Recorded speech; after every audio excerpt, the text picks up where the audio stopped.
Hello, hello, hello. Today's video is going to be a little different. Honestly, I just wanted to give my 2 cents about this game and do a bit of a review into it and just share my thoughts about this mountain that I've wanted to climb ever since I was a kid.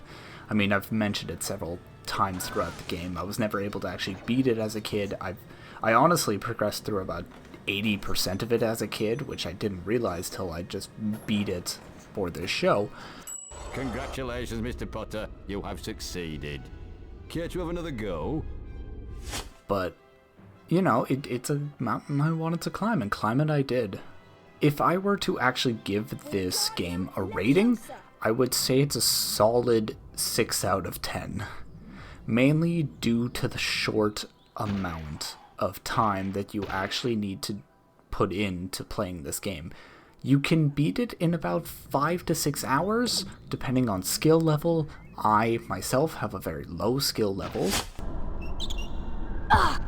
So this may take you a shorter amount of time to actually finish. I mean, I say finish instead of complete because there were a lot more wizarding cards to collect.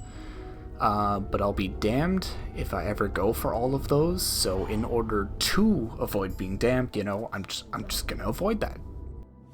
So to start off, I want to talk about graphics. And to be perfectly frank, they are horrible. Just awful. Everything looks bad. There's a lot of jankiness, blockiness, the edges and polygons where you don't think they should be, missing eyes in certain character models. It's been a trip. And honestly, the character models are the worst part. And to be honest, this is kind of what you get when you try for realistic graphics, where it's like they look good at the time, even though I doubt this one ever did. And then after about 10 years, it just looks awful. In terms of the world, though, I would say the production team did a good job of making the castle feel big, yet easy to navigate, and all of the locations do look distinct. Although, that may not always be a good thing in some cases. What even are those? Mold? Anyway, let's move on to music. The music, also up and down. You got all of the classic Harry Potter tracks, and they sound amazing. The sound effects were great, generally. But the sound balancing is not always, good with these. The music often glitches out, or simply stops after starting.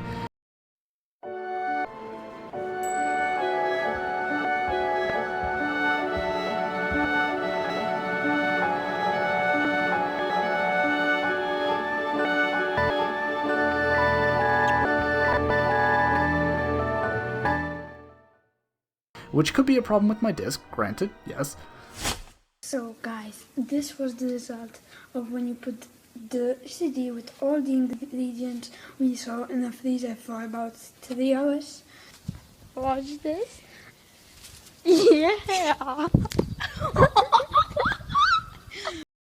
But, you know, it still lowered my enjoyment overall, where it's like, I really wanted to listen to that, but I can't. And honestly, I feel like you will experience that more often than not from having this game. The voice acting is all over the place. Some people just plain sound bored doing it. Off you go then, and best of luck, Harry. And others are awful. Then again, maybe I'll just wait here. Snape gives me the willies. Out of my way, Harry! There's a huge monster down there! I have to say, though, I love the laughing plants. Venomous truly, tentacular. chef's kiss. Beware.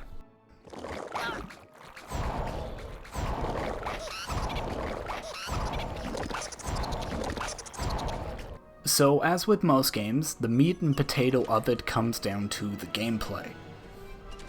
And similar to the graphics, it's awful.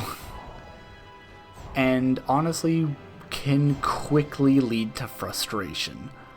There is a bit of skill learning with this, for sure. I was definitely getting better at the game towards the end. but it still felt like such a slog to get through some points, and I often felt as if my inputs with the controller were not properly registered by the game, which is what led to the frustration. There are plenty of times when you go straight or jump off a platform and Harry goes to the left or to the right. The camera is always in the way and awkward to control, as the game is constantly trying to override your positionings, which it tells you to do if you need a better look on things, but it doesn't actually want you to do that. Then when riding a broomstick, you're constantly listing downwards towards the ground when moving forwards. There's no real stopping it, there's just dealing with it.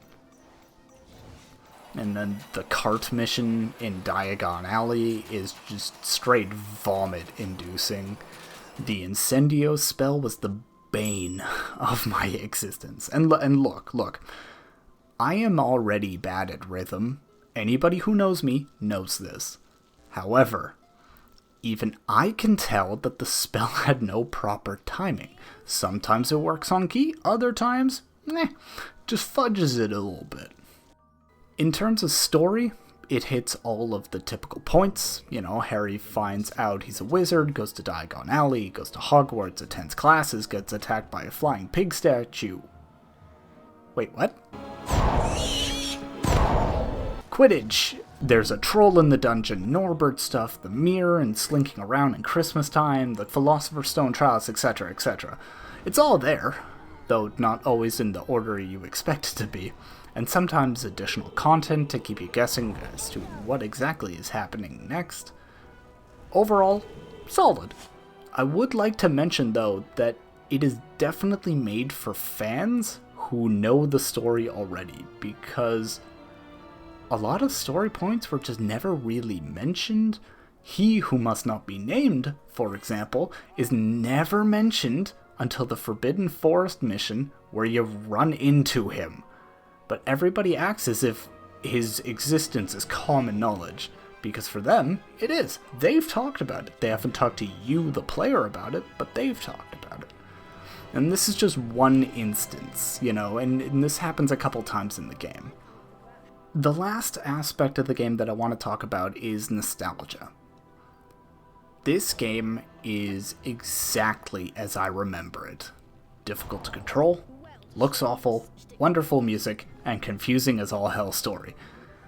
This meshes together to make a rather nostalgic playthrough, and I really did enjoy my time playing through this game. And everything awful is just something to poke fun at and enjoy. Still, I would not recommend that other people play this game. But that is for obvious reasons that I've already stated. I would say that nostalgia does not save this game from being awful. It does not make up for the detrimental factors of this game as it might for other games that still hold up well. Because the core of the game is not well built. So, as I said, solid 6 out of 10. If you want to play it, go ahead. It doesn't take too long to complete, but I would not recommend it. And due to the popularity of this, I was thinking of continuing. Coming soon. So, until then, make sure to like and subscribe so that you are always up to date on all my latest videos. And in the meantime, if you want to see some of the other shenanigans I get up to with some friends, come check us out at the Z Team, which is a D&D podcast that I am a part of, and have had so much fun being a part of over the last little while. Yeah, you can find us on Spotify, Podbean, even YouTube, so check us out. I think you'll have a lot of fun. Link to that will be in the description if you want to check it out. And until then, I'll see you next time.